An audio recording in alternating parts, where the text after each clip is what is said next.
Okay, in this video I'm gonna show my blocking system setup in Kismet, and I just felt like I needed a blocking for the character.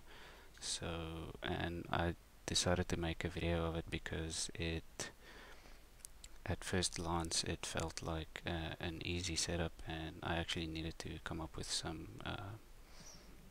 specific things to make it really work properly, especially the visual feedback that you get. Um, so jump into Kismet, and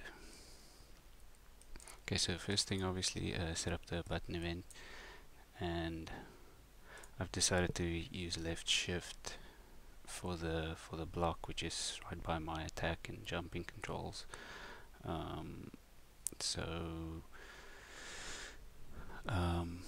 you'll see that it's called walking and not shift, or left shift as it would normally be called. And the only reason for that is I want to be able to use the released event as well. So as I've mentioned in my very early videos, to be able to use the released event, you actually need to use the name assigned to that button by the UDK script. So if it's a button used by the Unreal tournament game in any way, then it's going to have something assigned for it.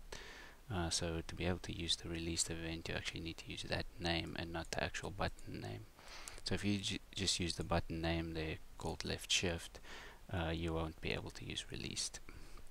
So anyway, that's why it's called walking, because that's what it's called for the Unreal demo in the UDK. So on top of that, I've got my remote events that I can call from any other place based on whether the block is active or not.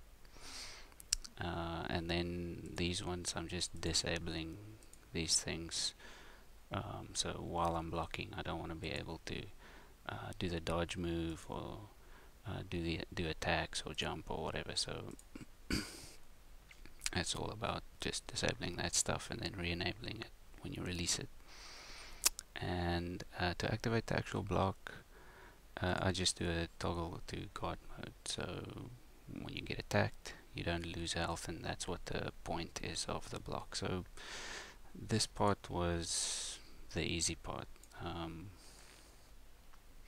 This stuff here, I'll just mention, just like I want to be able to disable things, I also want to maybe be able to disable the block at certain points, like while I'm jumping. I don't want to be able to block while I'm jumping, or whatever, whatever else.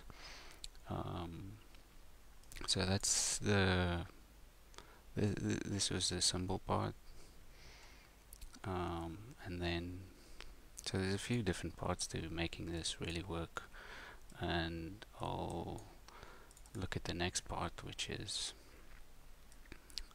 creating the visual feedback of the block.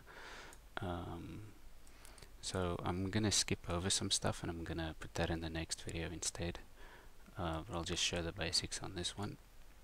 So this is the remote event. So as soon as I activate the block, I do these things. And just to mention the boolean there, it's basically to check whether I have the sword in hand or not. And the reason for that is I'm using the sword to block with. So after I've attacked, the sword is in hand, so I'll run this sequence, and if I haven't attacked in a while, the sword would be in the on the back of the character. So then I will need to run this sequence, and so all this really does is it calls the animation for the block. So the character goes into a new idle animation, which is busy blocking.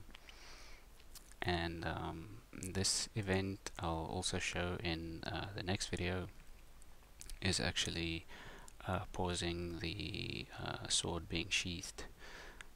So the sheath is a timed system which will, within 5 or probably 7 seconds, 5 seconds, the character will sheath the sword, and I don't want that while I'm blocking. I want to be able to block for longer than 5 seconds and keep the sword in his hand. So that's what that's all about.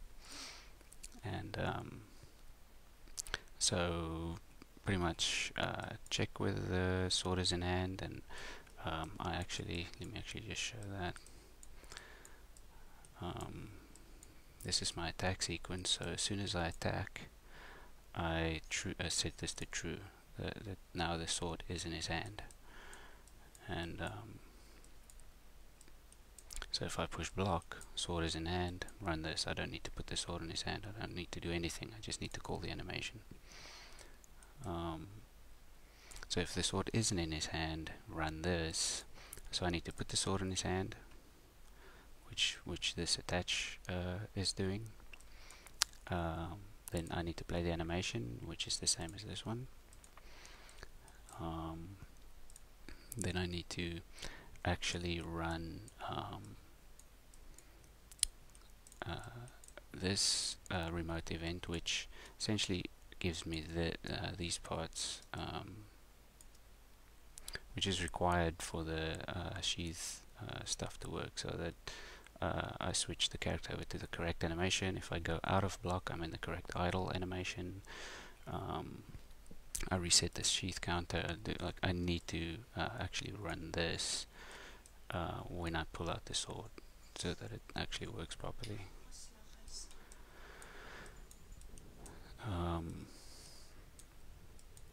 So that's what that one does, and then this one, immediately after doing that, I'm pausing it so that it doesn't complete the sequence and actually sheath the sword. So, and then I'm also setting this boolean to true. So now if I let go of the block and I push it again, it just runs this. It doesn't need to run all this stuff again. So this essentially just needs to run once to get the sword in his hand, to set up all that stuff. Once the sword is in hand, I can just use this sequence here. So then also right at the end, I just set the character's walking speed really low, so you can essentially nudge along if you really wanted to, but you can't really go anywhere. That's just a quick way to deal with. I didn't want to disable the character controls. At this point I still feel like I want to be able to turn around and maybe give the feeling of a little bit of movement control. I might take that a little further, give actual movement, put in a extra walking animation, but I'm not 100% sure about that yet. That'll come in gameplay testing if I feel like I need it. And then obviously when you let go, block is now deactivated. Go back to the original animation tree, like out of the block section, and then resume the sword sheathing and set the player speed back to the default speed. Now the sword sheathing section, I'll just run over that real quickly actually.